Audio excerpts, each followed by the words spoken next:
Monsieur Firmin et à Monsieur Carry qui vont nous parler de l'heure à Lyon à travers les âges. Je pense que votre présentation sera particulièrement intéressante parce qu'elle va nous permettre de voir la ville sous un angle insolite. Et je vous souhaite en tout cas une bonne soirée à l'écoute donc de nos deux conférenciers. Comme vous le savez, la conférence est susceptible d'être rediffusée sur Internet. Je conseille donc à nos conférenciers de bien parler devant le micro, puisque c'est ce qui commande l'enregistrement et la rediffusion par conséquent. Merci, Monsieur le Président. Merci beaucoup. Est-ce qu'on peut dire un mot sur le fait d'être aux archives est très important pour nous, n'est-ce pas, C'est exact. Roger, parce que d'une part, on y rencontre des passionnés, et Roger fait ce lien entre la passion pour un métier que j'exerce et puis la passion pour l'histoire de la ville. Dire que ce lieu des archives est un lieu de réflexion sur la ville et son patrimoine, dont finalement, ça nous rappelle qu'il faut éteindre son portable, dont finalement, ce lieu de réflexion sur la ville et sur son patrimoine, dont finalement le temps est la matière. Donc, je vais laisser... Ok, c'est le mien. Merci. Bonjour, mesdames et messieurs. Nous avons le plaisir de vous conter l'histoire des horloges dans la bonne ville de Lyon.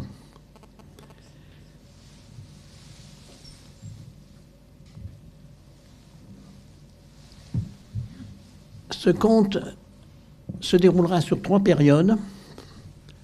Le premier âge des horloges, l'âge d'or des horloges, et ici et maintenant le numérique. Malgré toutes nos recherches, il reste encore des énigmes, 3, et peut-être que vous nous aiderez à les résoudre, étant donné qu'il y a des personnes qui savent, mais que j'ai à aujourd'hui pas encore rencontrées. J'aurai aussi l'occasion d'exprimer quelques regrets, voire, je dirais, des coups de gueule, où il y a des occasions qui ont été manquées et qui ont des conséquences que l'on vit même maintenant. Alors, 3 périodes. Et le démarrage, c'est le temps et les premières horloges. Et c'est Philippe qui va assurer cette partie-là. Merci. Est-ce que vous m'entendez ? Ou est-ce que c'est mieux comme ça ? Très bien. Je m'entends mieux moi-même aussi.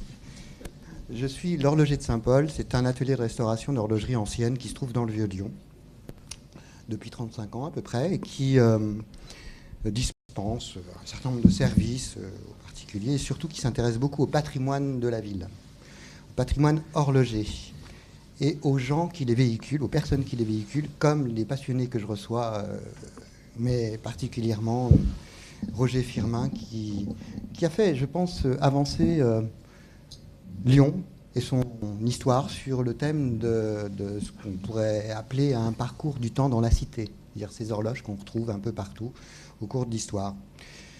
Ce qu'il faut d'abord dire, c'est que le temps lui-même, cette notion ou ce concept, parce qu'il y a une différence entre la notion et le concept, bien sûr, chronos étant puce, on dit, la notion bien sûr, c'est ce qui est impalpable, c'est qu'on ne peut pas toucher avec les 5 sens. Nous avons le temps est quelque chose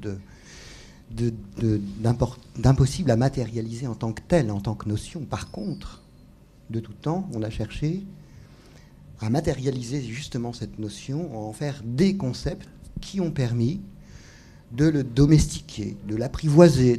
Bon, il y a beaucoup de termes qui diront, mais qu'est-ce qu'on a fait du temps ? Mais justement, c'est ça. Si le temps est partout, la vraie question, c'est qu'est-ce qu'on en fait ? Et c'est dans ce registre-là que, par exemple, il y a déjà 4300 ans, un certain Yao, qui était empereur en Chine en moins 2300, a dit que le calendrier, qui est une forme d'horloge aussi, mais qui parcellise des durées, mais qui s'établissent en jours, en semaines, en mois. Bon, un calendrier, ça sert à ça, bien sûr. C'est une horloge aussi. Disait que le calendrier servait à relier les activités humaines à l'ordre céleste. Et c'est de ce point de vue-là que toute la conférence va être figurée, dans la mesure où le temps, autant son concept que sa notion, ne peut pas être relié aussi à la Terre, le lieu où on vit, la Terre, mais peut-être même bien plus loin, puisque les premières personnes qui ont cherché à lire l'heure, bon, on pourrait remonter il y a 30 000 ans en arrière, pratiquement, les Cro-Magnons, lorsqu'ils plantent leur bâton en terre et que finalement ils se servent de la terre comme d'un cadran et de l'ombre comme d'une aiguille. Ça, c'est la première horloge, on pourrait le dire. Peut-être qu'il y en a eu d'autres formes, mais toujours reliées aux astres et à l'observation des corps célestes, principalement. Il y a eu aussi, bien entendu, il y a 5000 ans, cette découverte du cercle et des 360 parties du cercle déterminées par les Babyloniens, qui est un multiple de 60, 24, 12. Donc c'est facile de voir à partir de ce constat-là, et du savoir des Babyloniens et de leurs mathématiciens qui étaient aussi des astronomes, d'où viennent les heures qu'on peut encore lire aujourd'hui sur nos montres. 5000 ans. Si par exemple on fait une petite démonstration, on dira si quelqu'un a l'heure dans la salle, par exemple, je ne sais pas, quelqu'un peut montrer l'heure? Voilà. Bon, c'est une montre ronde à aiguille, parce qu'il faut quand même que ce soit une montre ronde à aiguille. Donc, quand on regarde un cadran, on voit en réalité, le cercle des Babyloniens avec ses 360 parties. Ensuite, cette division en 12, 24, 12 et 60, pour les montres en 24 heures. On voit aussi des aiguilles tournées. Parce que les Babyloniens, rien qu'en observant les astres, savaient l'heure qu'ils pouvaient être. Ils savaient la période de l'année, le jour, l'heure éventuellement, qu'ils pouvaient être à n'importe quelle période de l'année, parce que leur savoir était quand même assez poussé. Ça veut dire que les astres déterminent le temps, la durée du temps, on va dire aussi, et que des aiguilles qui se trouvent sur une montre, en réalité, ce sont des astres qui tournent dans le ciel. Donc maintenant, quand vous regarderez votre montre, vous donnerez une autre signification à le temps que vous avez au poignet, et vous direz, bah ça vient des Babyloniens il y a 5000 ans. Voilà.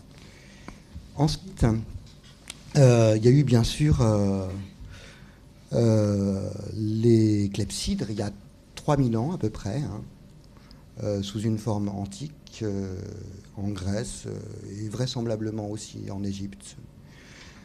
Les cadrans solaires, c'est beaucoup plus récent, puisque il y a 1700 ans, ou alors ou moins 1700, c'est plutôt moins 1700. Ouais, voilà. Donc la clepsydre, ce serait moins 3000, non, en l'occurrence. Le sablier, c'est en l'an 1000, ça c'est sûr. Les horloges font leur apparition à peu près il y a 800 ans, entre le milieu et la fin du XIIIe siècle.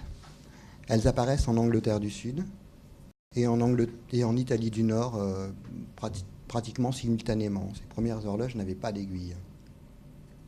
Elles représentaient simplement la course possible, imaginaire en grande partie, en tous les cas, des astres.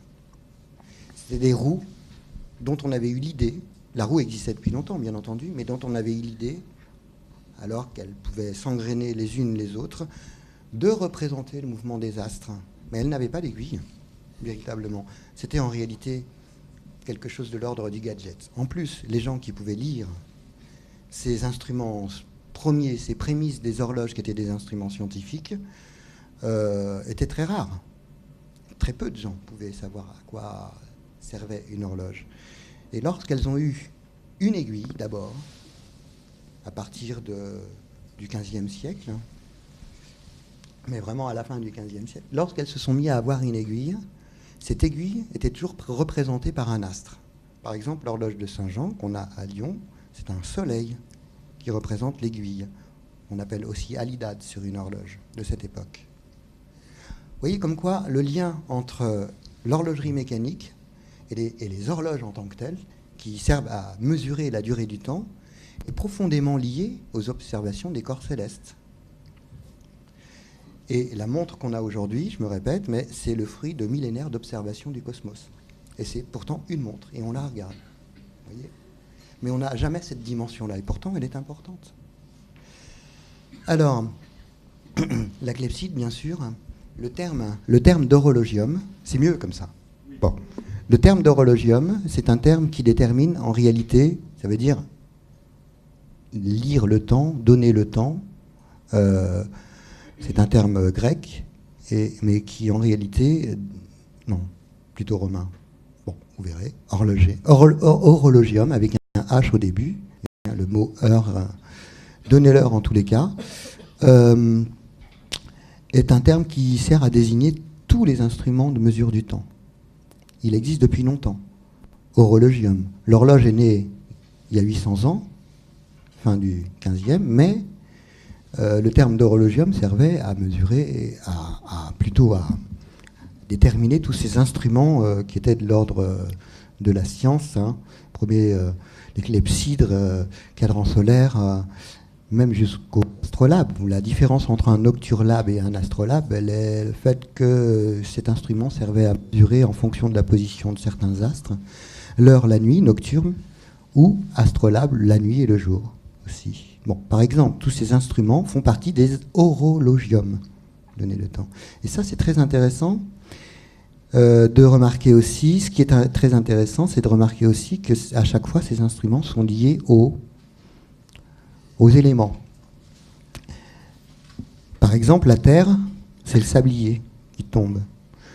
Le feu, c'est la chandelle qui s'évapore, graduée, dont on se servait pour lire l'heure. Une des premières horloges, d'ailleurs, dans les monastères. Avec une petite bille, au moment où ça se consumait, elle tombait au fond du vase en faisant un tintement et on savait qu'une heure était passée. C'est une horloge. Les horloges à combustion, comme l'encens. L'encens, les Asiatiques, pendant des siècles, voire beaucoup plus, ont donné l'heure, au temple notamment, grâce à la combustion de l'encens, enfin, tout simplement, des bâtons d'encens. Les horloges à huile, etc. Donc ça, c'est deux premiers éléments. Le feu, la terre, le feu, l'eau avec les clepsydres, et bien sûr l'air ou le ciel avec les cadrans solaires et les astrolabes. Toujours les horloges sont reliées aux éléments qui existent sur notre bonne terre, vous voyez, et qu'on peut associer à nos propres sens, le toucher, la vue, l'ouïe. Donc c'est extrêmement relié à la fois au cosmos et à la fois à ce qui nous relie, nous, au temps qui passe ou au temps qu'on ressent. Enfin, là, après, ça prendrait des dimensions presque un peu philosophiques sur lesquelles je ne peux pas m'étendre. Mais vous voyez, le temps, c'est tout ça à la fois, et depuis des millénaires. Il y a un homme qu'on aime beaucoup, qui s'appelle Saint Augustin, on partage cette passion, qui disait, si vous ne me le demandez pas, le temps, je peux essayer de vous l'expliquer. Mais si vous me le demandez, alors là, je ne sais plus. Vous voyez, ça montre bien que cette notion est difficile à aborder depuis des millénaires. Les hommes ont cherché à la domestiquer. Alors, sans aiguille, une petite démonstration, ou les démonstrations viennent après? Oui, avant les mots. Lorsqu'on miniaturise les horloges. À ce moment-là, c'est le moteur qui change. Donc là, en l'occurrence, il y a différentes personnes scientifiques, comme Galilée, par exemple, qui ont fait des découvertes prépondérantes. D'abord, les horloges étaient monumentales bien souvent. Elles n'étaient pas précises du tout à l'époque du XIIIe siècle, mais elles se sont améliorées petit à petit, et des inventions successives. Par exemple, Galilée, le premier, a découvert ce qu'on appelle l'isochronisme des oscillations du pendule. C'est-à-dire que quel que soit quelle que soit la distance entre deux points de balancement d'un balancier, comme celui-ci, ce qu'on appelle une amplitude, entre deux points de l'amplitude, c'est-à-dire que ce soit comme ça ou comme ça, il a toujours exactement la même vitesse. Et ça, c'est primordial dans l'avancée de l'horlogerie dite moderne à partir du XVIIe siècle. Donc, Galilée, quand il fait cette découverte qui s'appelle l'isochronisme des oscillations du pendule, il permet à toutes les horloges, d'un coup, de devenir précises, parce qu'elles ne l'étaient pas. C'était vraiment pas des instruments fiables. Ce qui était le plus fiable, c'était la clepsydre et le cadran solaire. On mesurait d'ailleurs les horloges, on les vérifiait grâce au clepsydre ou au cadran solaire pour voir si elles restaient bien à l'heure. Mais Galilée a introduit cette invention, cette découverte plutôt, alors qu'il était dans l'église de Pise et qu'il voyait ce lustre se balancer, et qui s'est, en bon scientifique et observateur, dans ce lustre qui finit par s'arrêter. Et cette observation lui permet de démontrer l'oscillation du pendule et surtout l'isochronisme lié à son oscillation. Voilà. C'est intéressant, je pourrais vous citer comme ça plusieurs inventeurs. Quand il fait cette découverte, en 1583, il a 19 ans. 19 ans. Voilà. C'est juste en passant. On parlera peut-être un tout petit peu de Newton, mais l'image qu'on a auparavant, c'est l'image des principes de Newton. C'est la seconde image, mais peu importe. Voilà. Bon, on peut revenir un peu en arrière pour voir ces Principia de Newton qui ont beaucoup fait avancer la science aussi du temps. On peut aussi parler du Huygens et d'autres personnes comme ça. Mais surtout, ce qu'il faut retenir, c'est que plus on fait des objets qui marquent le temps, et plus on est dans une quête de pouvoir. Hein, parce que les horloges deviennent de plus en plus un outil de contrôle de l'ordre social. Alors nous avons des gens qui s'approprient cette dimension. Vous vous rendez compte que pour le commun des mortels, à l'époque du Moyen-Âge par exemple, être en face de quelqu'un, être mis en face de quelqu'un qui pouvait dire des choses par rapport à la position des astres ou des éléments d'une mécanique qui était très magique aux yeux de tous, c'est un peu, pas de la sorcellerie, mais en tous les cas, quelque chose qui s'apparentait à un mystère. Donc ces gens ont fait de ce mystère une quête de pouvoir et de contrôle de la société aussi. On parle, comme par exemple Jacques Attali, qui a beaucoup réfléchi sur la philosophie du temps, ou d'autres, Stephen Hopkins, enfin des livres que j'ai là, Étienne Klein, donc disent que le temps a d'abord été maîtrisé par les ecclésiastiques, les gens d'église. Mais on peut remonter encore un tout petit peu plus loin, dire qu'il y a eu le temps des dieux, et pas de Dieu, vous voyez, le temps des mythes, le temps des corps sociaux, des corps consulaires, des corps municipaux, enfin, ces gens qui ont constitué des corps dans la ville pour essayer de l'organiser et en utilisant toujours ce maître outil qui est l'horloge pour asseoir leur pouvoir et organiser la cité ainsi. Il y a aussi d'autres formes de corps, de temps, le temps des machines au XIXe siècle, bien sûr, avec le Fordisme, le Taylorisme, le temps des machines. On l'a appelé comme ça. Un peu avant le temps de la Révolution, ou le temps de la Révolution française, le temps révolutionnaire, des 11 heures décimales qui ont duré très peu de temps, d'ailleurs, le temps de l'unification, le temps universel de Greenwich, par exemple, ou d'autres de temps auxquels on pouvait se référer et qui englobaient une partie plus importante d'un secteur géographique particulier, parce qu'à un moment donné, on pouvait très difficilement lire l'heure du fait que si, par exemple, on voyageait, toute la difficulté, ça a été d'unifier l'heure au XIXe siècle, à partir même du XVIIIe, bien entendu, pour qu'en se déplaçant, le temps ne se déplace pas lui-même. Je m'explique. On passait d'une latitude à l'autre, il pouvait y avoir des différences de plusieurs minutes. Donc, par exemple, quand les bateaux se sont approchés des côtes d'Amérique, dont on croyait que c'était les Indes, simplement, on ne pouvait même pas s'imaginer comment compter en temps la distance qui était parcourue. Donc on a inventé des horloges précises, des horloges de marine, pour pouvoir arriver à un endroit précisément. C'est-à-dire que si on ne connaissait pas l'heure, on ne pouvait pas savoir où on arrivait par rapport à une distance parcourue. Vous me suivez? Les kilomètres-heure, les heures servent, les montres servent à calculer les kilomètres-heure aussi. Voilà.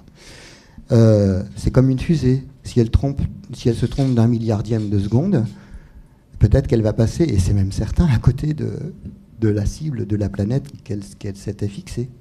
Voilà. Il lui faut un temps parfaitement scientifique aujourd'hui. Et de tout temps, ça a été comme ça. Les trains, pour arriver à l'heure, il a fallu qu'on invente le réseau unifié, GTM en l'occurrence, pour que les heures soient les mêmes partout. Parce qu'à la gare de Lyon, l'heure n'était pas du tout la même qu'à la gare de Saint-Étienne, bien que ce soit légèrement au-dessus. Vous voyez, c'est comme ça. Donc il fallait unifier les heures. Et le temps était celui-ci est un peu élastique, mais pas seulement à cette période. Ensuite, il y a eu le temps scientifique, c'est encore celui d'aujourd'hui, pour pas dire le temps codé, dont tu nous parleras tout à l'heure. Je crois que j'ai à peu près terminé. En ce qui concerne le balancier ou la miniaturisation, pour la miniaturisation, les horloges représentaient principalement des clochers. Elles représentent quelque chose qui est de l'ordre de l'architecture, celle de Saint-Jean par exemple, en élévation comme des clochers ou des beffrois. Toujours cette dimension d'architecture. Et quand on s'est mis à vouloir miniaturiser ces horloges qui faisaient en fait 5, 9 mètres de haut, toutes ces horloges qu'on a en tête, peut-être lorsqu'on voyage un petit peu, à Venise, la tour d'horloge, à Prague ou ailleurs, les horloges, pour ne citer que les plus connues, et bien sûr à Saint-Jean, on a une horloge qui représente vraiment, qui se fond dans l'architecture ou qui représente vraiment un élément particulier de l'architecture, ou alors comme celle-ci, qui est une architecture à part entière. Mais toujours une architecture. Donc on a miniaturisé ces représentations et les premières petites horloges, relativement proches des premières montres, étaient des miniaturisations de ces horloges-là. Par exemple, celle-ci, la dimension qu'elle fait, c'est 9 mètres, mais on peut la miniaturiser à peu près à cette dimension-là. On dira c'est une horloge miniature. Ça pouvait être ensuite placé chez l'habitant, enfin en l'occurrence chez des gens très riches, pour pouvoir s'offrir ces miniaturisations. Mais il y a eu des éléments prépondérants. On a parlé du balancier pour la précision, mais cette miniaturisation est permise notamment que grâce à le remplacement du poids moteur qui est là. Alors, l'horloger, c'est pas un métier qui demande beaucoup de force, mais quand même, le poids, quand on a restauré des horloges, le poids, c'est vraiment une force très très importante due à l'attraction terrestre qui relie à un rouage en transformant cette force arriver à... C'est comme ça que ça fonctionne une horloge. Il y a le poids, la force, la transmission, le rouage et la régulation, le balancier. C'est 3 étapes. Et de tout temps. Bon, ça veut dire que ce qu'on a encore aujourd'hui, c'est ces 3 choses particulières. La force, la transmission et la régulation. Ces inventions ont permis d'aller jusqu'aux montres dont on a parlé tout à l'heure et qui sont en fait très proches de l'observation des corps célestes il y a 5000 ans par les Babyloniens. Voilà. Merci. Oh, c'est bon. Philippe vient de nous présenter le temps. Je vais vous emmener voir les horloges à Lyon. La première représentation des horloges, c'est sûrement l'horloge astronomique de la cathédrale Saint-Jean. Et elle est doublée d'un cadran en façade. C'est le pouvoir religieux qui s'affirme. À l'inverse, les bourgeois, les édiles, se rassemblent à l'église Saint-Nizier, qui d'ailleurs est proche de l'ancien hôtel de ville, qui est situé dans la rue voisine. Et pour montrer la technicité maîtrisée par les bourgeois, par les échevins, l'église de Saint-Nizier, non seulement a un cadran en façade, mais il a, avec le mécanisme que l'on voit ici, mais elle a une particularité.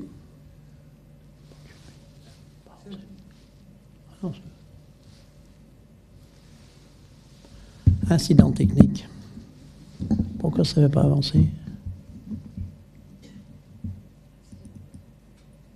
Ah, je suis en panne.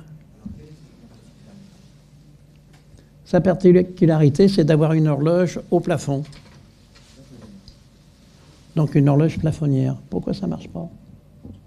Alors si je suis privé de mon PowerPoint, moi, je suis en panne. Oh, merde.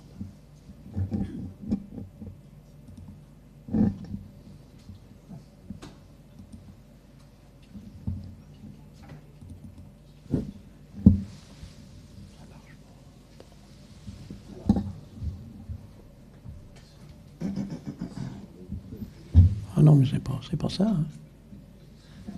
On va faire comme ça avec les flèches. Ok, mais j'ai changé de flèche, tu as raison. On va faire les flèches. Ok. Donc la particularité de cette horloge de Saint-Nizier, c'est d'être, à partir d'un même mécanisme, d'alimenter une horloge de façade, que l'on voit ici, oui, et une horloge plafonnière. Sur cette lancée, avec une aiguille sur 24 heures, en plus. Mais alors, j'ai été sur place, j'ai cherché l'horloge, j'ai fini par demander où est l'horloge. Alors on m'a bien expliqué qu'apparemment le prêtre voyait l'heure. Alors il fallait vraiment qu'il ait une bonne vue, parce que c'est assez difficile à repérer. Alors sur la lancée de cette réussite de cette horloge de Saint-Nizier, les bourgeois lyonnais ont eu envie d'offrir à leurs compatriotes une horloge particulièrement visible. Et ils ont ciblé le pont sur la Saône, seul pont qui existait à cette époque, qui était à la hauteur de Saint-Nizier. Mais ils ont fait des devis et ils se sont aperçus que ça coûtait vraiment très cher. Ce qui veut dire que ce projet d'horloge sans H est resté au niveau des devis. Et c'est une difficulté que l'on a dans les recherches historiques, parce que j'ai un livre en bon état, avec des auteurs dont je ne savais pas, qui m'assurent que l'horloge a été placée. Par contre, à de nombreuses reprises, j'ai fait vérifier mes informations par le guichet du savoir de la bibliothèque municipale de Lyon, que vous devez connaître, qui en 72 heures vous donne des réponses. Et le guichet du savoir, après consultation d'un certain nombre de livres, m'a dit « Roger, il n'y a qu'un projet, il n'y a pas de réalisation. » Et vous pouvez retrouver d'autres occasions sur un même fait, deux avis complètement différents.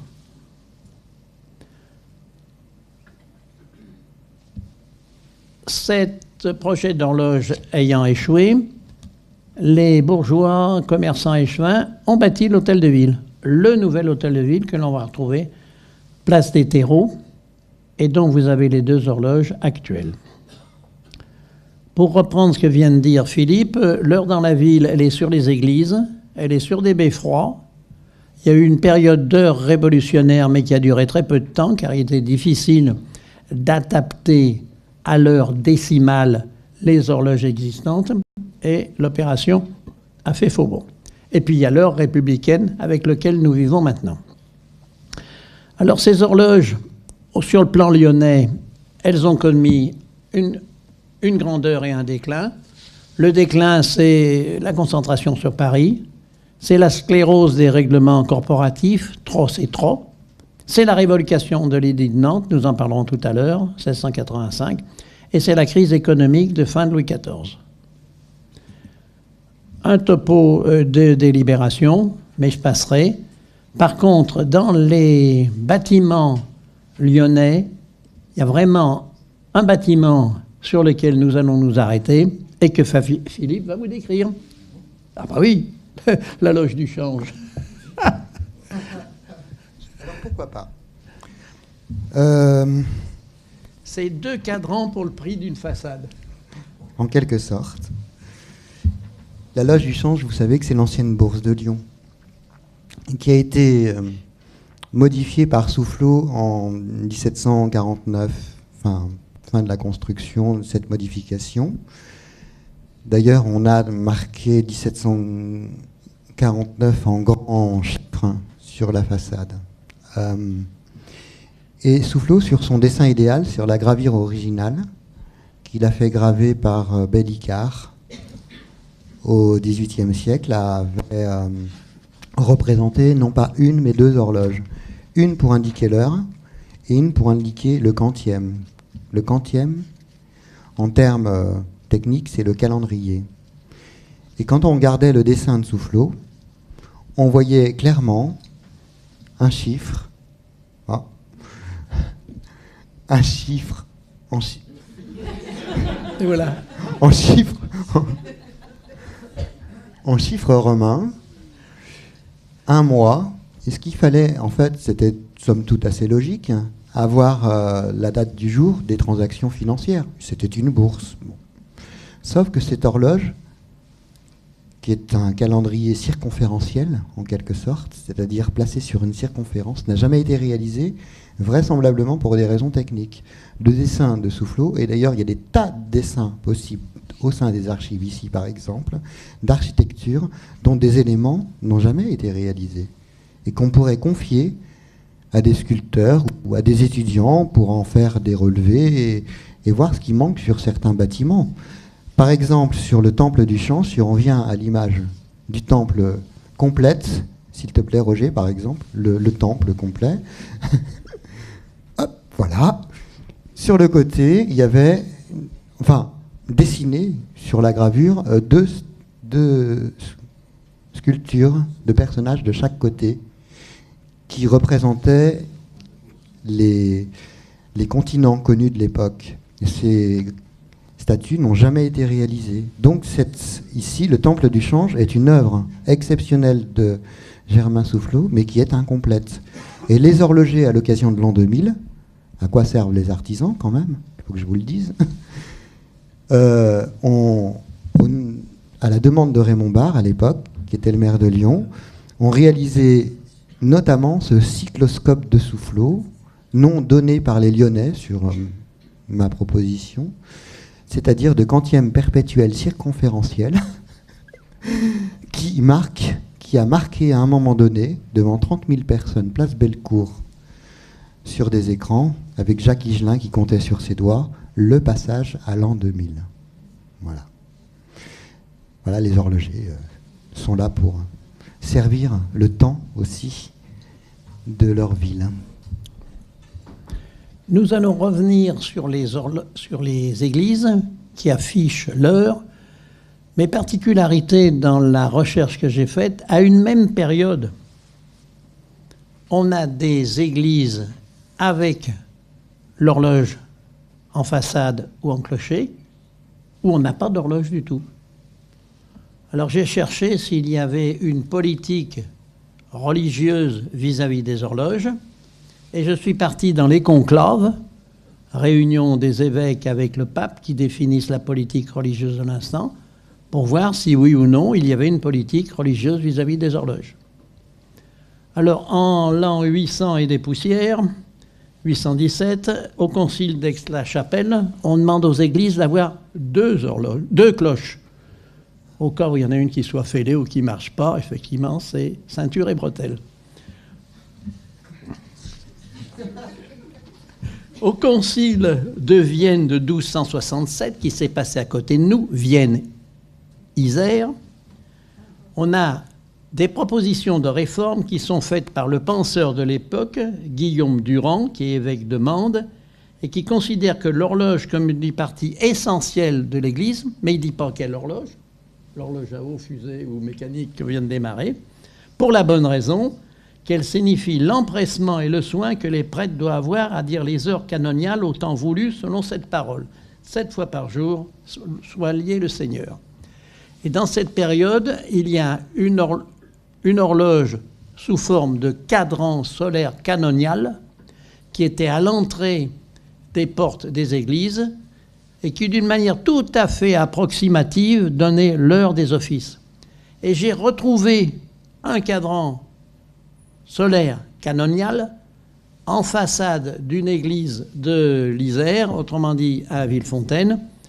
Mais ce qui est particulièrement lisible, c'est le document vitré du Crédit Agricole qui a sponsorisé l'opération. Sinon, la pierre est vraiment illisible. Donc, au Concile de Vienne, on vous parle d'horloge. Au Concile de Trente, réforme vis-à-vis des protestants, on ne parle pas d'horloge. Au Concordat, 1802-1805, l'État définit ses relations avec l'Église et demande à l'Église de sonner les heures. Pratique qui continue maintenant entre 7h et 22h, à la différence que l'Église sonne battant ses offices religieux, alors qu'elle teinte les heures civiles. Et dernier point, vérification qui a été faite par Mme Frolon qui est ici, c'est la lecture du Monde de catholicisme, qui est un véritable dictionnaire, il y en a 300 pages à lire, on ne parle pas d'horloge. Donc, il y a l'heure sous forme d'horloge dans les églises, en façade au clocher, à la disposition de l'ordre religieux qui a bâti cette église ou du commanditaire. Alors, il y a une église qui nous a posé beaucoup de problèmes. Elle fait partie de notre énigme. C'est l'église Saint-Polycarpe. Vous pouvez la connaître. Elle est au pied de la Croix-Rousse, près de la place des Terreaux. Et il y a une double énigme, pour la bonne raison qu'on a une horloge qui est encastrée dans une fenêtre. L'architecte a fait une fenêtre, mais quelqu'un lui a bouché sa fenêtre avec une horloge. Chose d'ailleurs qui arrive, parce que si vous regardez la façade de la chapelle du lycée Ampère, elle aussi, elle a été maçonnée, purement et simplement, et les moellons sont encore apparents. Alors revenons à cette église de Saint-Polycarpe. L'église de Saint-Polycarpe, quand vous interrogez toute la littérature ou Internet, on ne fait que vous parler du boulet de canon qui a abîmé la façade. Ça. Mais j'ai cherché la réponse de l'horloge, alors là, zéro. Même j'ai interrogé le curé, l'ancien et le nouveau, il ne savait rien. Il m'a répondu en disant « La Révolution nous a tout pris et la loi de 1905 a accompli à faire. Circuler, il n'y a rien à voir. » On a même été aux archives diocésaines. Rien, plus d'archives. Et deuxième énigme... C'est le coup de canon. Ah oui, premier. Deuxième énigme, ce cadran, il est particulier.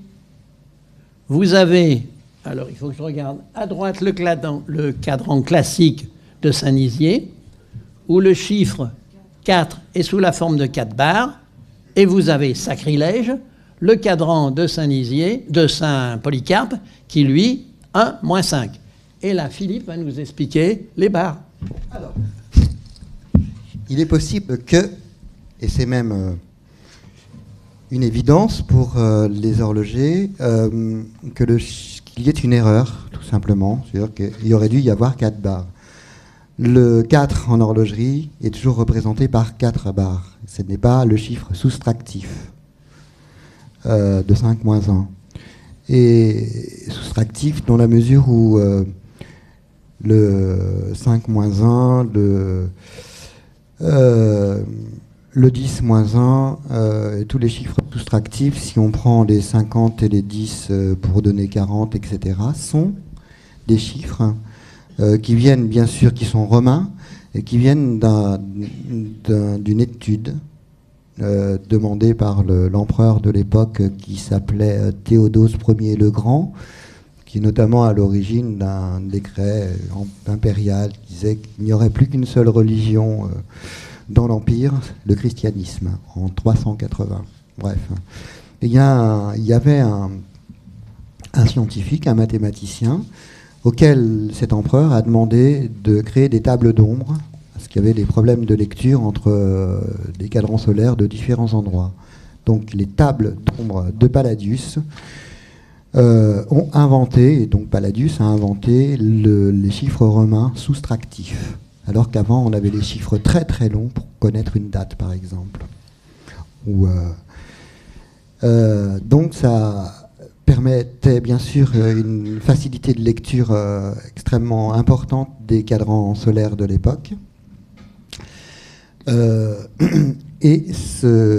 Par contre, sur ces tables d'ombre, on remarque que seul le chiffre 4 n'est pas soustractif, alors qu'il était connu, alors que Palladius l'avait déjà introduit dans d'autres essais, mais pas sur ces tables d'ombre. Donc du coup, quand les horlogers ont commencé à créer les premières horloges dont les cadrans tournaient, sachant que les toutes premières n'avaient pas d'aiguille, mais que rapidement les cadrans sont apparus, il y avait un style, c'est-à-dire une aiguille fixe, comme un doigt, par exemple l'horloge de Saint-Jean, qui montre la date, elle a un doigt fixe qui montre, voilà, et c'est le cadran qui tourne. On a conservé ce chiffre 4, 1 plus 1 plus 1 plus 1, parce qu'il y avait des confusions, la lecture, les gens savaient assez mal lire, et les gens qui dessinaient les cadrans savaient assez mal écrire. Donc du coup, on a continué à conserver le chiffre 4, comme là-bas à Saint-Jean, parce que les cadrans tournaient, et qu'on ne voulait pas qu'il y ait une confusion entre le 5 plus 1 et le 5 moins 1. Voilà. Donc ça, c'est pour parler du cadran de Palladius. Il y a autre chose maintenant. Les designers vous le répéteront à l'envi. Les 4 premiers chiffres sont des barres. Les 4 suivants sont des 5. Et les 4 derniers sont des 10. Donc pour des raisons esthétiques et d'équilibre du cadran des horloges, on a toujours conservé le 4. Additionnel et non soustractif. C'est un mystère résolu, peut-être, non? Oui. Et on retrouve le Père, le Fils et le Saint-Esprit. C'est-à-dire la trilogie des barres, des 5 et des 10. Mais ça, c'est une autre hypothèse. Alors, notre église Saint-Polycarpe, elle a eu une vie mouvementée. Donc, 1670, on achève l'église. 1756, Toussaint Noël, qui est un élève de Soufflot, bâtit la façade. La Révolution arrive. Apparemment, il n'y a pas d'horloge dans la façade. 1793, la Convention tire au canon avec les résultats qu'on vous a montrés.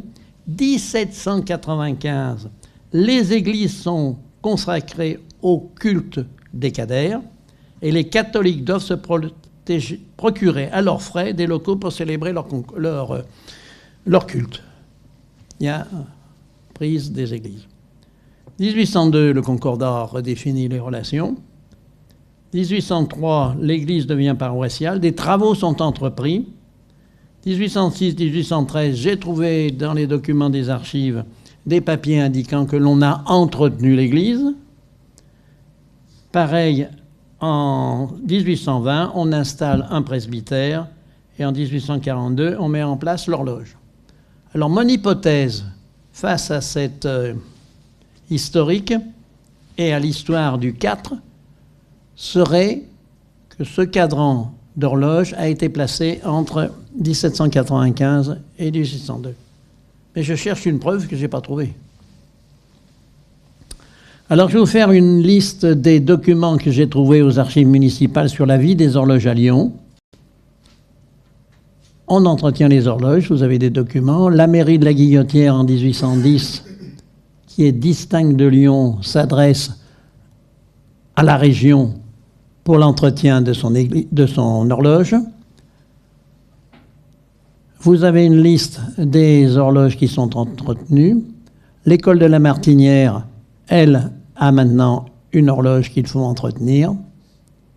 Et ces entretiens sont faits par l'horloger Charvet. Cette première période clôt le temps et les premières horloges.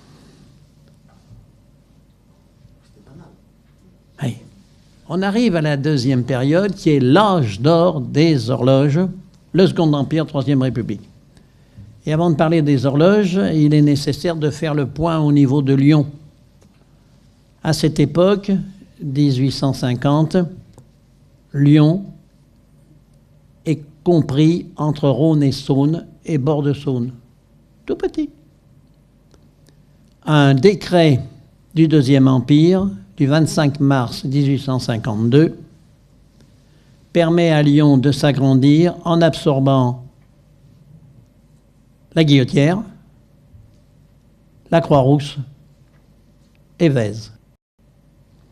Dans ce nouvel ensemble, 3 personnes vont façonner Lyon.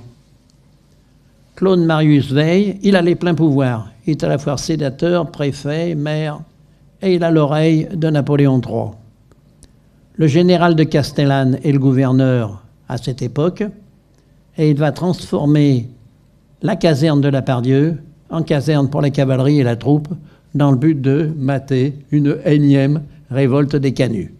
Soit dit au passage, je tiens à préciser que les canuts, contrairement à la littérature marxiste, ne sont pas des ouvriers, mais sont des très petites entreprises.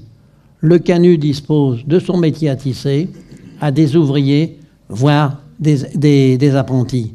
Par contre, le négociant fournit les plans sous la forme des cartons jacquard et puis passe commande. Autrement dit, on est bien dans une relation actuelle donneur d'ordre et sous-traitant.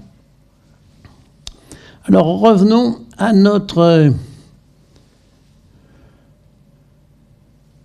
préfet qui dispose de tous les pouvoirs. Il arrive sur Lyon et se trouve dans un plan type fouillis. Vous voyez, les immeubles sont les uns sur les autres, des petites rues. Et sous prétexte de santé publique, alors que le prétexte caché, c'est de permettre à Castellane d'amener ses troupes dans le centre de ville, il casse tout, il détruit 280 immeubles, il déplace 15 000 personnes. Oui. Il anticipe ce dont je vous parlais tout à l'heure, à savoir le bombardement de Lyon du 26 mai 1944, qui en plus a fait des morts et des blessés. Et dans cet nouvel urbanisme, les horloges vont pousser comme des champignons. On en aura à chaque coin de rue, et ce sont des horloges électriques courant continu qui seront placées, récupération, dans les becs de gaz. Alors j'ai la preuve au niveau document, mais j'ai malheureusement pas trouvé de tels becs de gaz qui ont d'abord été gérés par le service des télégrammes et des téléphones et actuellement par les services d'éclairage public. J'ai pourtant écrit, cherché et autres, les archives aussi ont cherché. On n'a pas trouvé. Il n'y a pas eu quelqu'un qui a conservé cette horloge.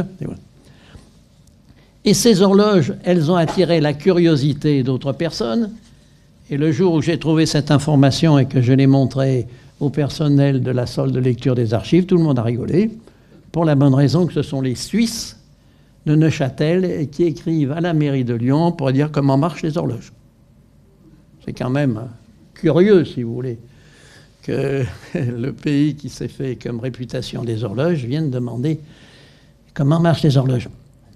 Et alors, à Lyon, et qui plus est à Lyon. Alors là encore, après avoir vu les conclaves, j'ai cherché dans la documentation et j'ai trouvé qu'en majorité, les horlogers suisses sont d'origine des horlogers français protestants qui ont quitté la France avant ou après la révocation de l'édit de Nantes et qui sont arrivés à Genève où ils ont trouvé les joailliers suisses de Genève au chômage pour la bonne raison que Calvin avait supprimé les bijoux, tout ce qui est à faire, et ils n'avaient plus rien à travailler. Et ils se sont facilement reconvertis dans les horloges. C'était petit, minuscule et autres. Et Calvin a autorisé la fabrication des horloges. Donc il y a une forte majorité d'horlogers suisses qui ont une origine française. Et c'est quand même intéressant lorsqu'on retrouve Jaeger et Lecoutre, pour la bonne raison que c'est l'addition, le mariage entre Lecoutre, horloger français émigré qui arrive en Suisse, et Jaeger, qui dans les 1900 a lancé un défi en disant « J'ai fait une montre extra plate, est-ce que vous pouvez faire une plus petite ?» Ce à quoi Lecoutre a répondu. De là, au-delà de la compétition, est née une association qui perdure. Alors qu'en général, vous le verrez, lorsque les deux noms sont associés, le deuxième bouffe le premier. Le second bouffe le premier. Excuse, le second bouffe le premier. Il y en a Alstom et puis l'américain, et puis le cimentier avec Oshine. Comment? Lafarge et autres. Vous voyez, c'est pas encore fait, mais ça va arriver. Alors, les horloges, elles intéressent tout le monde, elles intéressent les Suisses, mais les commerçants souhaitent effectivement que l'horloge soit sur eux, voire sur leur véranda, ça attirera les clients. Et il y a des demandes, justement, qui sont faites à la mairie pour installer l'horloge avec son bec de gaz sur la véranda de Café des Tramways qui se trouvait place des Cordeliers. Alors, j'ai de nombreux documents papier que je vais vous montrer, qui sont tous issus des archives. Alors, la gestion, elle est faite par l'Observatoire, et c'est là que j'ai eu des informations par Monsieur Gay, qui est un ancien chef de service de chez Berlier, que je connais, et qui m'a orienté sur l'Observatoire de Lyon, et j'ai un document d'une 30aine de pages qui montre le fonctionnement des horloges électriques courant continu. Alors, ceux qui n'ont pas d'horloge, ils en demandent. La Halle des Cordeliers fait une demande. Les horloges sont surveillées par la police, qui signale si les horloges sont ou non à l'heure, et qui signale même des détériorations d'horloges, en signalant que c'est à côté de la faculté de médecine. Bon. Le petit journal fait des rapports élogieux sur les horloges, en indiquant que les noctambules peuvent, grâce à ces horloges électriques qui sont éclairées, voir l'heure en rentrant le soir. On continue avec les horloges. D'autres demandent, j'ai pas d'horloge, mais je voudrais une horloge. Et j'ai un magnifique document qui vous donne la localisation de 72 horloges à Lyon, compris Parc de la Tête d'Or. Alors elles sont concentrées au centre de Lyon, comme je vous ai indiqué, dans les rues qui ont été taillées par préfet Weiss.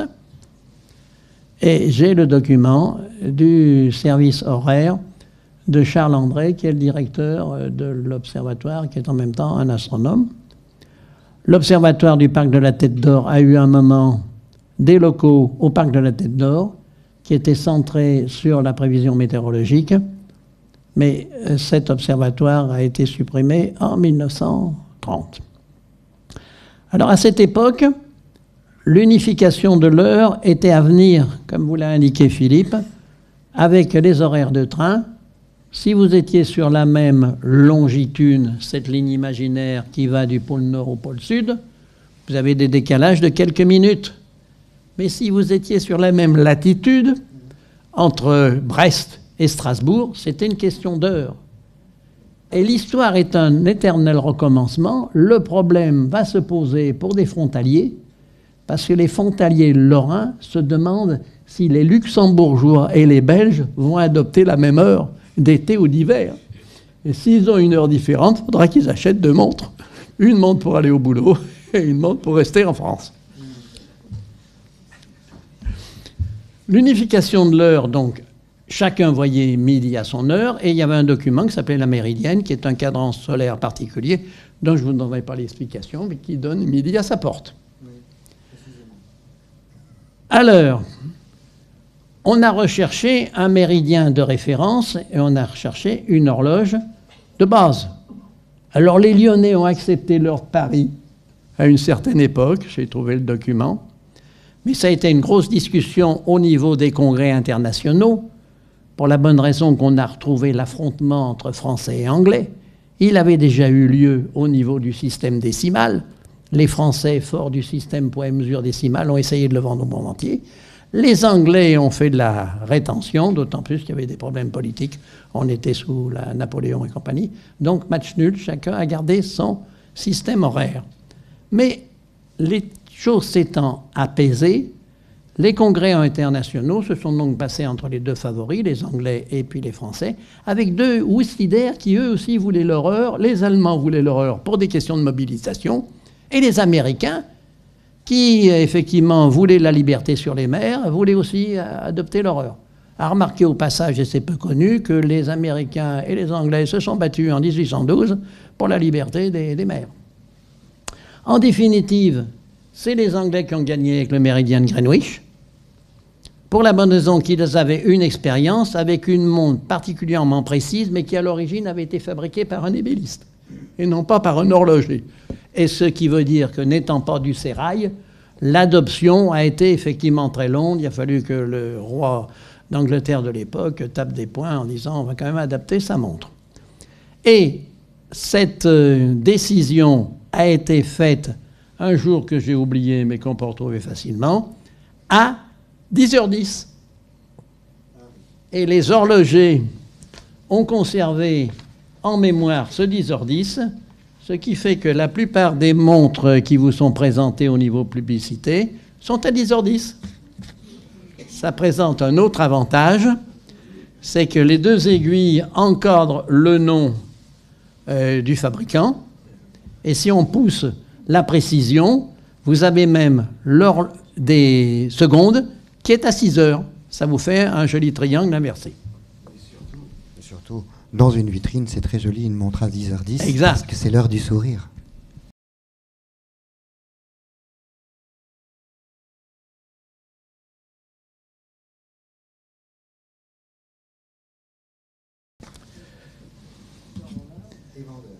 Et vendeur.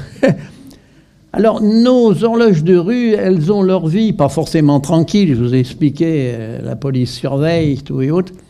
Et en 1921, document que je trouve aux archives, après avoir trouvé le document des horlogers suisses, je découvre que l'on supprime les horloges électriques courant continu. Pour la bonne raison qu'il y a bagarre entre les fils qui alimentent les horloges électriques continues et les fils du tramway. Et c'est le tramway qui va gagner. On supprime donc les horloges électriques courant continu pour cause de tramway. Mais c'est curieux parce qu'on trouve encore des horloges électriques en ville. Il y en a une dizaine, je vais vous en parler. Mais elles sont à courant alternatif. Là encore, on a eu une bagarre entre le courant continu et le courant alternatif. Et c'est le courant alternatif qui a gagné, mais qui réapparaît au niveau des piles de nos montres et de nos appareils. Alors, vous avez donc des horloges qui vont se faire à partir de 1921. Le kiosque de l'hôtel de ville réclame ses horloges. Et la situation actuelle, c'est une douzaine d'horloges que l'on voit d'autant mieux qu'il fait nuit, pour la bonne raison qu'elles sont éclairées, et elles apparaissent dans la nuit, alors que dans la journée, elles sont mariées à beaucoup de panneaux indicateurs. Une horloge qui n'est pas de rue, mais qui est intéressante, c'est l'université Jean Moulin qui possède son horloge. Elle n'est pas de rue, elle est sur le mur. Alors, des horloges de rue, elles varient selon leur fabricant, de forme. De nuit, elles sont effectivement très intéressantes. Les horloges récentes ont la forme du ciel dont a parlé Philippe, et les dernières sont aux normes, je dirais, SNCF. Je viens de faire le point au niveau des horloges de rue. Nous allons maintenant regarder des horloges à profusion sur les bâtiments publics. Et au même titre que j'ai parlé de champignons pour les horloges au coin des rues, je vais vous parler du lierre, où les horloges sont montées au fronton des bâtiments publics. Et les bâtiments publics, certains ont de magnifiques horloges qui sont encadrées par des hommes ou des femmes qui représentent la situation de ces bâtiments. Donc le palais de la Bourse, c'est le commerce, c'est le négoce. Vous avez deux horloges, une au nord et une au sud. La préfecture, vous avez deux personnages qui vous l'encadrent. L'homme représente l'heure de jour. À ses pieds, un coq. La nuit, représentée par une femme qui tire un voile sur sa figure et qui a une chouette à ses pieds.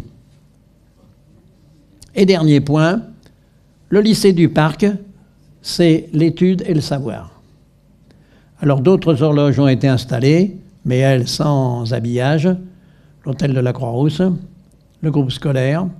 C'est l'époque où on met des horloges de partout. Nous sommes au début de l'ère industrielle et l'heure est partout. Si vous interrogez Internet en posant la question Lyon horloge, il y a 2 horloges qui vont sortir. L'horloge de Saint-Jean dont nous a parlé Philippe, et puis l'horloge de Guignol, Niafron. Et là, Philippe va nous parler des vicissitudes de la vie de cette horloge. Pourquoi pas? Bon. Cette horloge a été faite par Charvet au XIXe siècle. Hein. Je n'ai pas la date exacte, mais c'est l'horloge de Charvet de 1870, je crois, à peu près. Bon, il faudrait retrouver la date. Elle représente des guignols, Guignol et Niafron, qui frappent sur des cloches au moment des sonneries des heures, des quarts d'heure et autres. C'est une horloge qui a été malheureusement abandonnée parce que celui qui a racheté Charvet, qui s'appelait Fortune, dans les années 90, a décidé de vendre cette horloge et de la séparer du magasin, alors que c'est une vitrine qui est associée. D'ailleurs, l'aménagement est à peu près le même. Vous voyez les corniches. Bon, des gens, ce sont des Japonais, je crois, ou d'autres personnes ont désiré l'acheter, mais la ville de Lyon s'y est opposée pendant des années, à coup de procès, pour savoir qui était le propriétaire de cette horloge et surtout du mur contre lequel elle se trouve. Voilà. Donc beaucoup de démarches et de procédures qui fait qu'en fait finalement la ville a racheté cette horloge pour une somme conséquente, mais 100 000 €, voilà. Et donc cette horloge de nouveau appartient vraiment au patrimoine des Lyonnais. Le projet, c'est de la déplacer, l'horloge au Guignol, sur le mur fronton qui se trouve à l'entrée du musée Gadagne. Mais il y a un autre souci actuel, bon, qui pourrait être cause de polémique, que je vais quand même vous transmettre. Hein. C'est pas la peine non plus d'en faire tout un plat, mais c'est quand même assez grave, dans la mesure où, comme depuis des années l'horloge était arrêtée, qu'elle a été rachetée entre-temps, mais que différents éléments ont été soit enlevés, retirés pour être protégés, comme le balancier qu'on ne voit plus, qui a été mis dans un local municipal pour être protégé.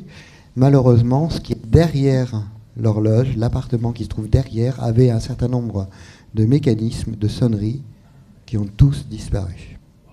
Donc si on veut restaurer cette horloge, il faudrait mettre la même somme que l'achat, si on veut vraiment la restaurer. Donc c'est dramatique. Le patrimoine pourrait être abandonné.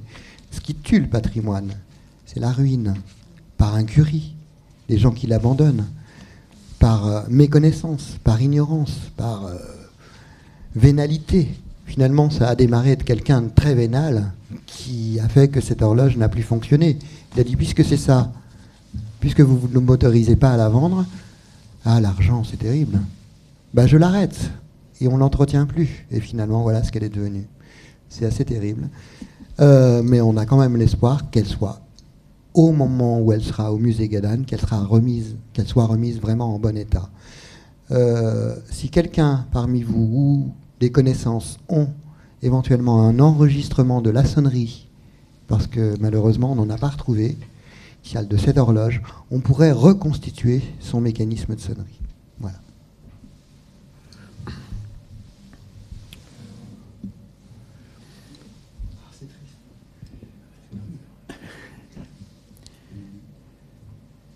Nous revenons. Philippe nous a indiqué qu'il y avait une nécessité d'unifier l'heure à partir de la SNCF, à partir des chemins de fer. Ce qui veut dire que des horloges se retrouvent sur les frontons des gares pour vous indiquer vous êtes à l'heure où effectivement vous allez vous louper votre temps. Ça, c'est le projet de la gare de Perrache que j'ai retrouvé aux archives. La réalité, la voici. C'est difficile à photographier parce que c'est dans le prolongement de la gare de Perrache. Mais vous avez une magnifique horloge à la gare des Brotteaux. Et puis vous avez l'horloge de la gare de la Pardieu. Mais l'horloge de la gare de la Pardieu, elle vient d'être démontée et on ne sait pas ce qu'elle va devenir. Les horloges maintenant ont évolué.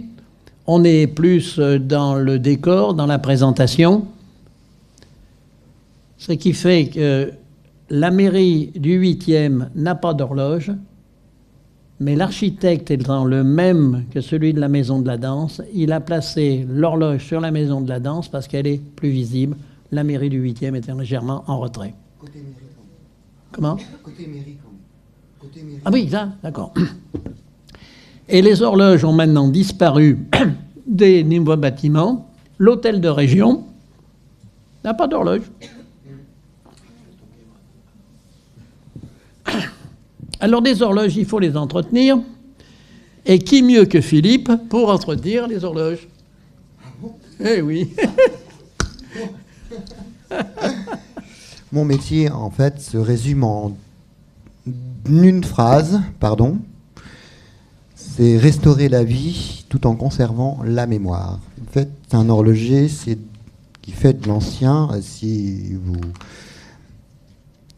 avez un métier de restaurateur et que vous ne savez pas faire la différence, oui, dans les dossiers de restauration, c'est très important entre rénovation, restauration, conservation. Évidemment, votre dossier est recalé.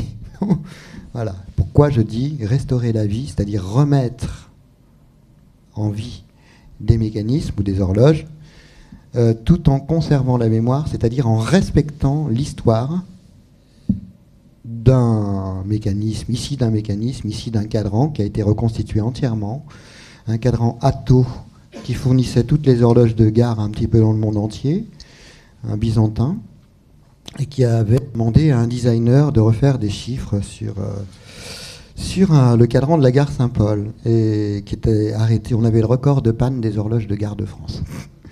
Pendant 8 ans, à coup de pétition, demander les habitants du quartier à faire en sorte que cette horloge soit remise en route. Et comme mon atelier est à 2 pas, mais ça nous a permis de refaire une étude complète et approfondie des différents éléments de cette horloge. Non seulement, en fait, le fait est qu'elle était derrière un appartement, elle est devant un appartement, plutôt l'appartement est derrière. S'il était devant, ce serait embêtant, les gens tomberaient dans le... Enfin, voilà, quoi.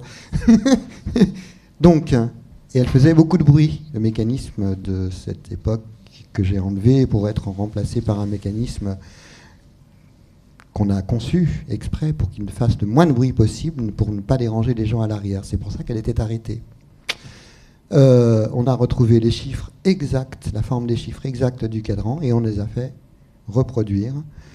Une peinture bien spéciale qui tiendra encore mieux que l'émail qu'il y avait à l'époque. Exactement de la bonne forme, par le miroitier Targe, qui a taillé les verres exactement. Et ensuite, on les a fait peindre. Vous voyez, comme quoi, restaurer, ça peut vouloir dire aussi rénover, mais tout en conservant l'esprit de l'œuvre originelle. Et ça, c'est vraiment le travail des artisans aujourd'hui, qui est et on ne peut plus travailler pour les monuments historiques si on n'a pas cette notion de conservation de l'histoire des objets et même des traces de la vie de l'objet. Par exemple, une horloge comme Saint-Jean, bien sûr, elle a été modifiée, notamment au XIXe siècle. Au XVIIIe déjà, oui, le balancier a été rajouté au XVIIIe par un certain Charmy, le balancier dont je vous parlais de Galilée, pour la rendre plus précise. Mais si elle n'avait pas, comme bon nombre d'horloges qui ont disparu du coup, été modernisée, y compris sur le plan extérieur, bon, c'est pas le cas de celle-ci, hein, elle aurait disparu. Donc il faut savoir aussi respecter les inventions qui ont fait que les objets ont subsisté. Voilà. C'est dans cet esprit-là qu'on a recréé finalement l'horloge en la refaisant complètement. Les aiguilles ont été échangées. Je pense que les artisans ont un grand mot à dire justement sur la pérennité de leur patrimoine et de ce qui subsiste dans l'histoire. Alors Philippe vient de vous parler de la rénovation, de la réparation des horloges, mais quand même une horloge à l'arrêt, on n'y pense pas, mais 2 fois par jour, elle vous donne l'heure exacte.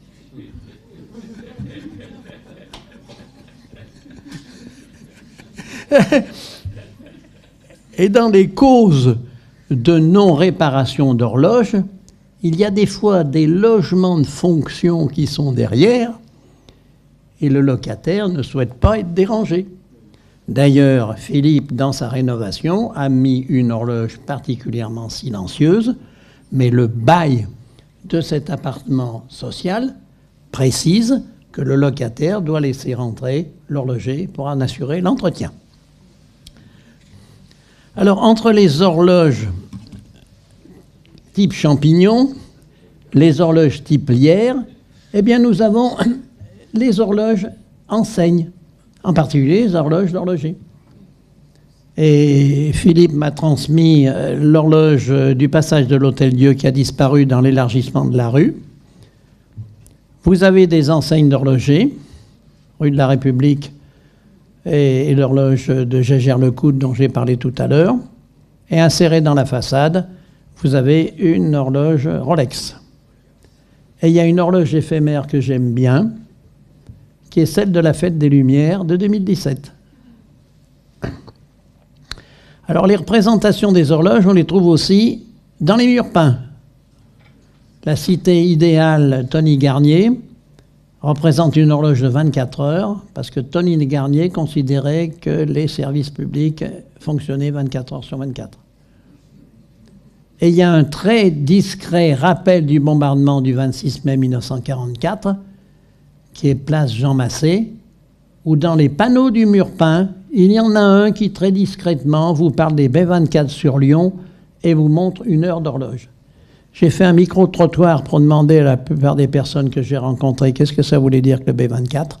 Ils m'ont ouvert des grands yeux. Si vous voulez, on connaissait à la rigueur le B-17, mais encore moins le B-24. Or, il faut... Oui, ça n'a pas de comparaison. Il faut savoir que le bombardement du 26 mai, où les Alliés visaient la voie ferrée, a été complètement loupé. La voie ferrée a été manquée de 50 ou 100 mètres, parce que le viseur NODEM utilisé par les Alliés était capable de viser un fût de 200 litres dans un désert d'Arizona sans vent, mais dans les turbulences de l'Europe et à la hauteur où ils étaient, ils ont complètement loupé. 700 morts, 1700 blessés, 20 000 sinistrés. Et ça fait partie du déni, parce que c'est interdit de commémorer le bombardement du 26 mai 1944.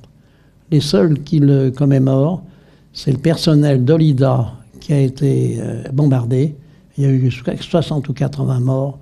Et eux ont mis une plaque qui d'ailleurs s'est déplacée, parce que l'usine Olida a fait faillite et la plaque se déplace, mais elle existe encore.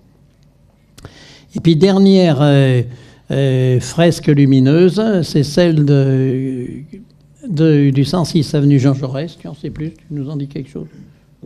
Il s'agit d'une horloge lumière avec différents tableaux qui s'alternent la nuit venue.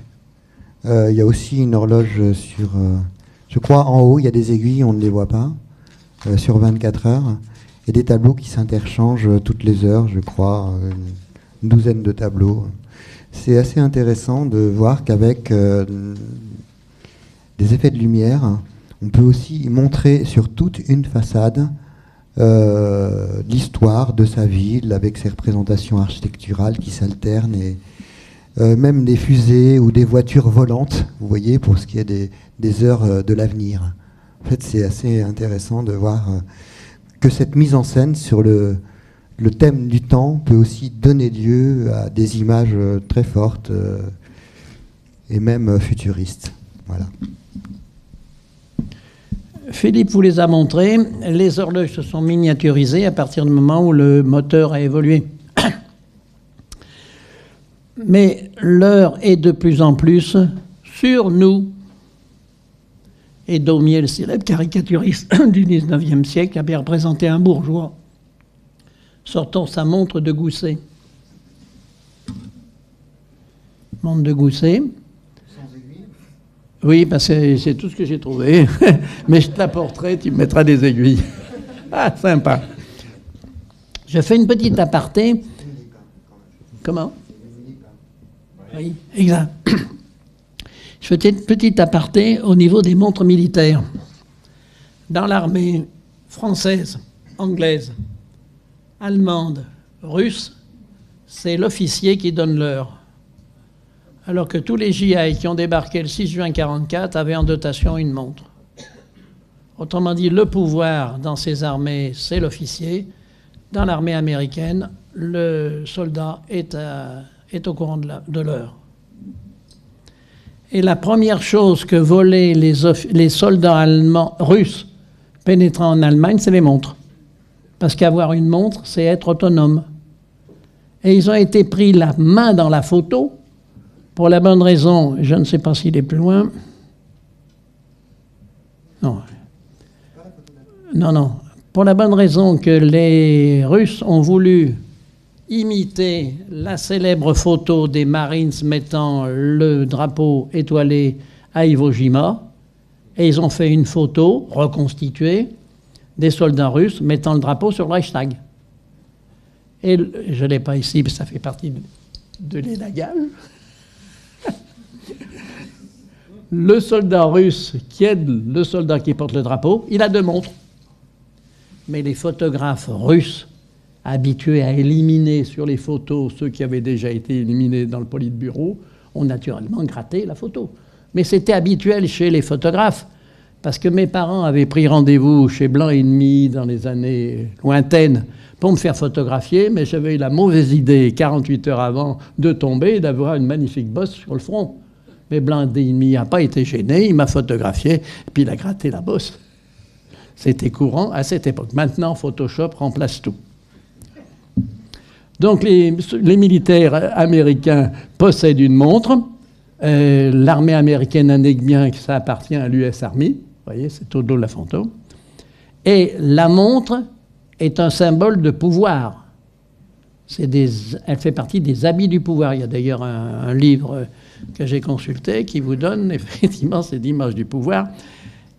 Par contre, plagiant la citation de ces gars-là, qui avait indiqué que qui, à 50 ans, n'est pas capable de s'acheter une Rolex à manquer le reste de sa vie, ces gars-là a regretté cette image. Mais discutant avec le mécanicien qui avait entretenu ma voiture, je lui dis, je lui parle de ça, il me dit, mais moi aussi j'ai une Rolex. Il avait 35 ans. Alors je le regarde avec des yeux tout ronds, j'ai déjà une Rolex. Il me dit, oui, mais c'est mon parrain qui me l'a offert. Mais il me dit, je la porte rarement de peur de me faire voler. Alors lui, Barack Obama a ce problème. En tant que président des États-Unis, il portait une montre de fonction des services secrets, en plastique, à $200. Mais depuis qu'il est à la retraite, il s'est payé une Rolex. Alors, je ne vous ferai pas la liste des nombreux footballeurs, personnes du Star System ou même de la télévision qui utilisent des montres qui vont de 200 € à 500 000 €. Mais je ne citerai pas les noms. Par contre, c'est la plus belle plus-value que vous pouvez réaliser dans la mesure où vous achetez ces montres qui sortent maintenant en édition limitée. On vous en fait 30, 50 et autres. Mais il faut garder très précieusement le coffret, la date d'achat et autres. Mais c'est des plus-values fabuleuses. Dans un livre qui s'appelle « Des hommes et des montres », le record est actuellement tenu par la montre d'un acteur américain coureur automobile, donc j'ai bouffé le nom. Comment? Merci. C'est exact. Qui a été vendu 12 millions. Mais j'ai quand même trouvé, et ça m'a fait plaisir, dans le fameux livre des hommes et des montres, qu'elle a été vendue pour une œuvre caritative.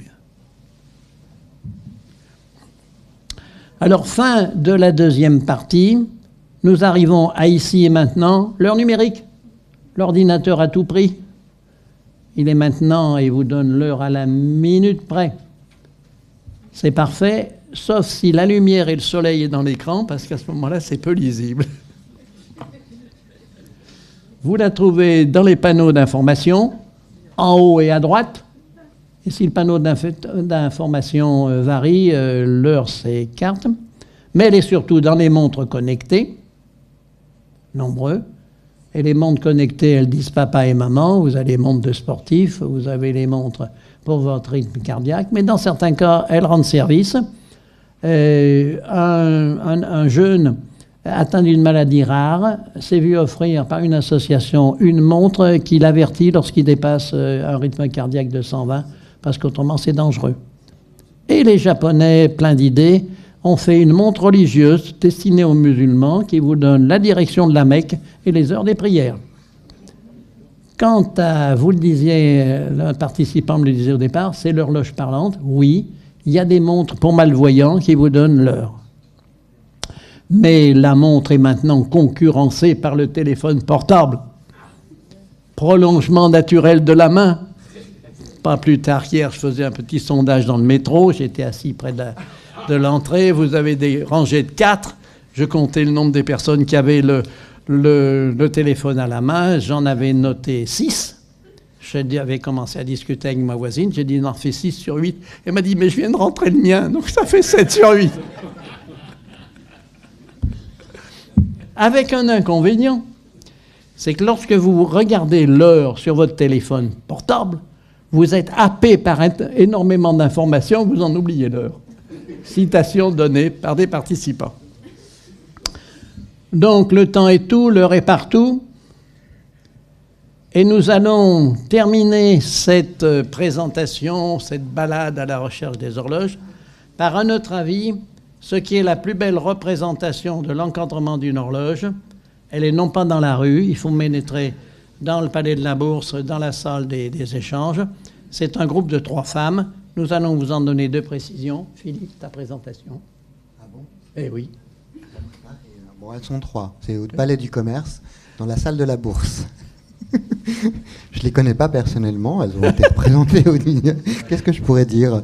Bon, en tous les cas, elles représentent, comme l'horloge qui se trouve en façade, le commerce. Il y a certainement des représentations de l'abondance et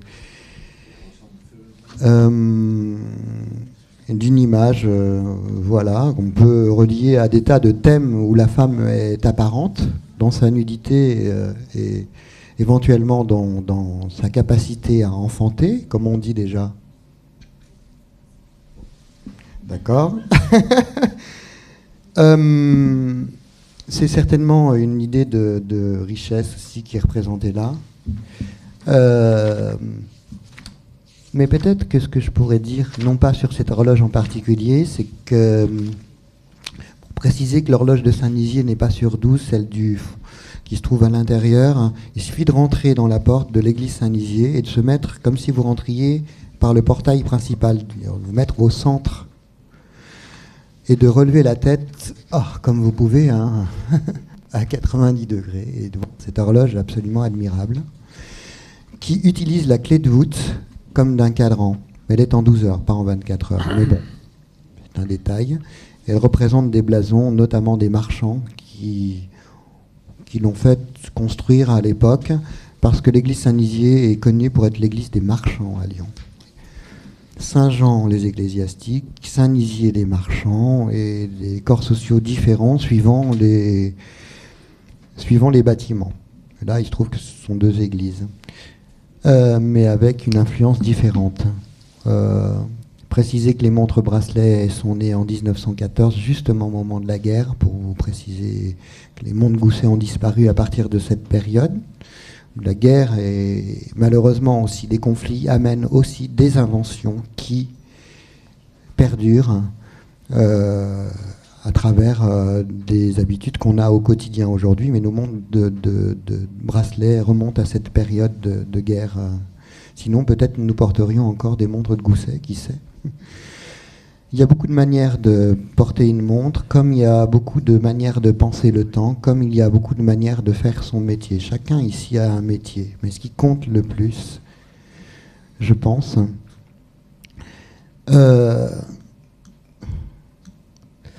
c'est de mettre en avant une forme d'humanité à travers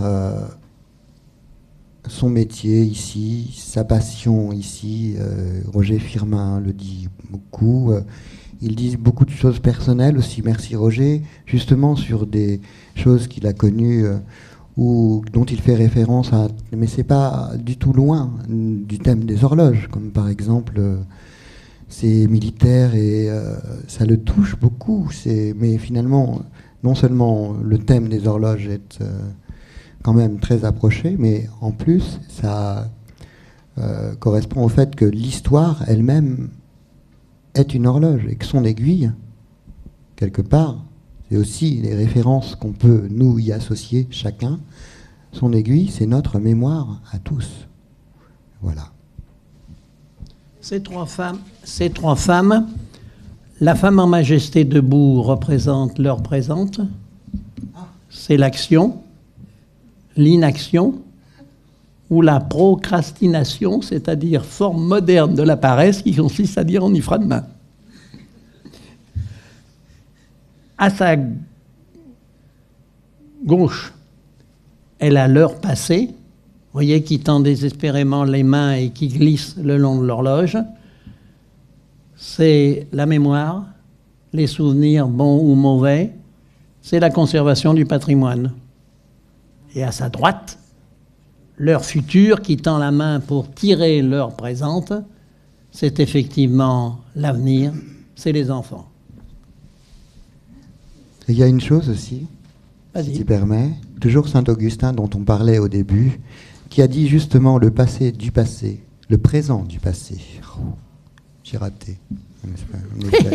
Donc le présent du passé, une des dames, c'est la mémoire. Le présent du futur, c'est l'attente, n'est-ce pas? Et le présent du présent, c'est la vision. Et c'est sur cette dernière présentation que nous sommes prêts à répondre à vos questions.